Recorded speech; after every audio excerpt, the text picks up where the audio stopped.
Championnat régional de musculation femmes. Il y a deux catégories de poids de corps, les moins de 57 kg et les plus de 57 kg.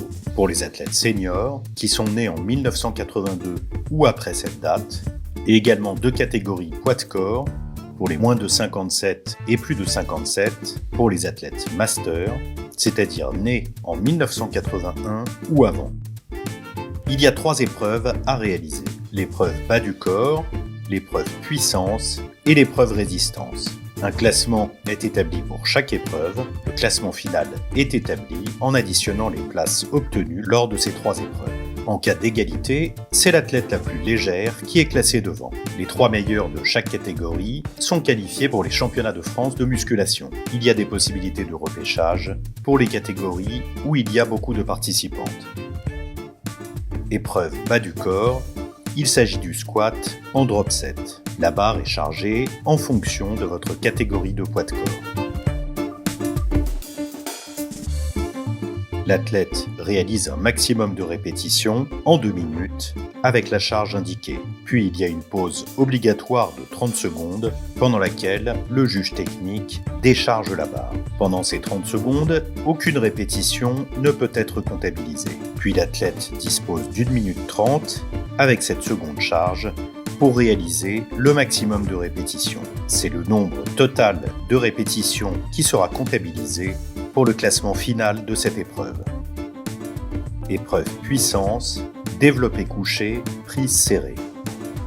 Au préalable, les organisateurs auront placé des marques sur la barre espacées de 62 cm. L'intégralité de la main et des doigts devront être placés à l'intérieur de ces marques sans les toucher. Il faut réaliser une série de 12 répétitions avec la charge maximale. Le classement de cette épreuve est donc établi en fonction de la charge réalisée pour la meilleure série de 12 répétitions. Pendant les 4 minutes d'épreuve, l'athlète peut réaliser le nombre de tentatives qu'elle le souhaite.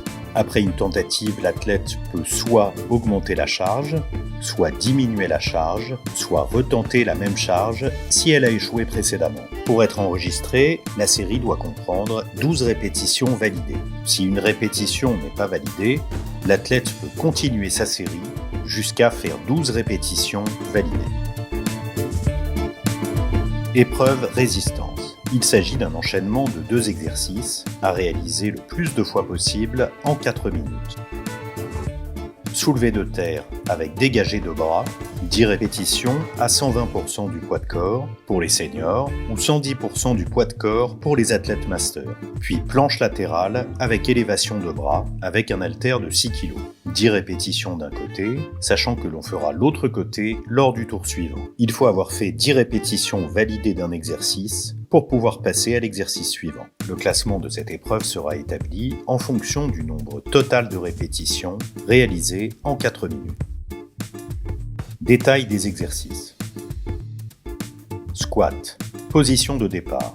L'athlète est debout, la barre posée sur le haut du dos, les jambes sont tendues et les genoux verrouillés. L'athlète descend jusqu'à avoir les hanches à la hauteur des genoux.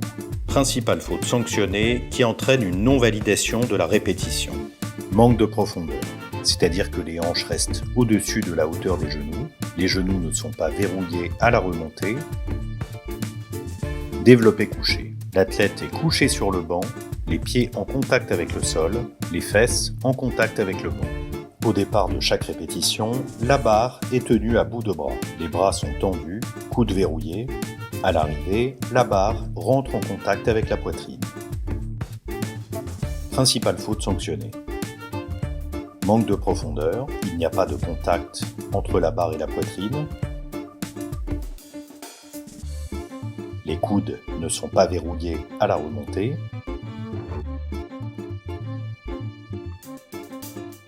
Les fesses décollent du banc. Une partie de la main ou des doigts touche les marques posées sur la barre.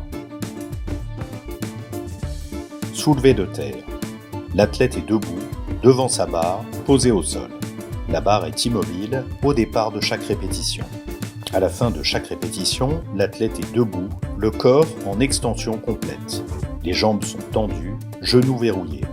Il y a alignement cheville, genou, hanches et épaules. L'athlète ne lâche pas la barre avant son retour au sol. C'est-à-dire que l'athlète accompagne la barre au sol. Puis elle doit toucher un bras avec la main opposée. La touche doit s'effectuer au-dessus du coude, avant de repartir pour la répétition suivante. Principale faute sanctionnée. Les genoux ne sont pas verrouillés, le corps n'est pas en extension complète à la fin de la répétition, le corps n'est pas aligné, le dégagement de bras n'est pas effectué, l'athlète lâche la barre avant que celle-ci ne soit posée au sol. Position sumo interdite. La prise mixte, pronation-supination, est autorisée. Planche latérale avec élévation de bras. L'athlète est en position de gainage latéral. Les pieds et l'avant-bras sont les seules parties du corps en contact avec le sol. Au départ de chaque répétition, l'haltère est en contact avec le sol. À l'arrivée, le bras est tendu, coude verrouillé et la main est à la verticale de l'épaule. Faute sanctionnée. Le poids ne touche pas le sol. Le bras n'est pas tendu en haut, le coude n'est pas verrouillé.